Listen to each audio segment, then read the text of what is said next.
হযরত আশরাফ জাহাঙ্গীর সমনানি রাদিয়াল্লাহু তাআলা আনহু, ইরানের সম্রাট, যখন তসাব্বুত গালেব হলেন, উনি সাম্রাজ্য ছেড়ে দিয়েছেন, আস্তে আস্তে হিন্দুস্তানে আসছেন।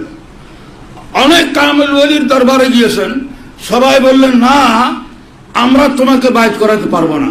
তারা সবাই সিনিয়র ক্লাসের ওলি, কিন্তু তোমার লৌহ মাহফুজ আমরা লেখা দেখতেছি, তোমার বায়েত খেলাফত, তুমি ইরানের মানুষ, কিন্তু তোমার বায়েত খেলাফত বাংলাদেশে,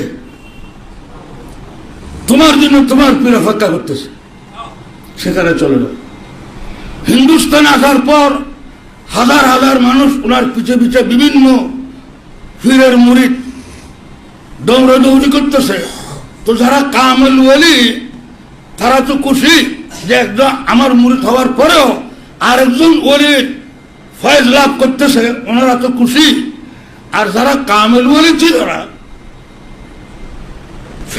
পূজারি ছিল, তাদের দরবার যখন খালি হয়ে গেছে, তারা তখন একটা ষড়যন্ত্র করলো যে তোমরা এই বেটাকে, সুলতান আলাউদ্দিন আশরাফ জাহাঙ্গীর সমনানি রাদিয়াল্লাহু তাআলা আনহু হিন্দুস্তান থেকে দৌড়ানোর একটা কলাকৌশল অবলম্বন করলেন। তারা কি, তোমরা একজন মানুষকে কখন ভরাই জানাজার মধ্যে, খাটের মধ্যে রাখি, ওনাকে বলবেন যে হুজুর আপনি একজন বুজুর্গ মানুষ,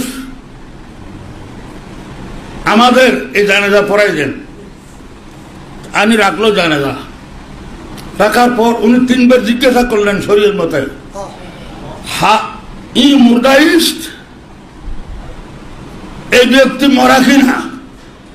আচ্ছা, আমরা যা জানাজা পড়ি, আমরা তো জিজ্ঞাসা করিনি যে আপনার জানাজা আনছেন যে এটা ভালো করে মরছে কিনা।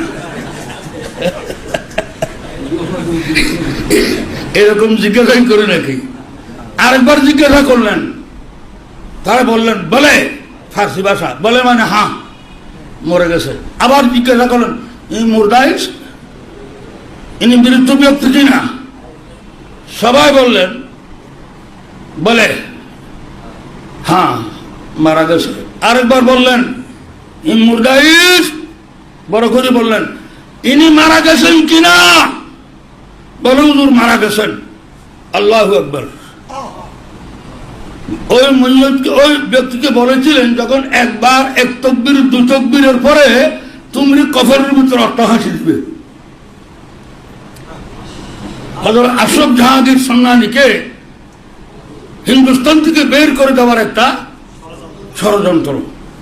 এখন এক তাকবীর, দুই তাকবীর, তিন তাকবীর চলে গেছে, কোনো আওয়াজ নাই। 7 তাকবীরের পর আসসালামু আলাইকুম, আসসালামু আলাইকুম, কখন খুলে দেখে প্রাণ চলে গেছে। কিন্তু যারা কামিল বলেছিলেন, তাদের যারা মুরিদ ছিল, তারা বেশি ফয়েজ ইয়াপ্তা হয়েছিল, বেশি ফয়েজ পেয়েছিলেন ওনার থেকে। কাজেই আউলিয়া কিরামের মহব্বত। আমি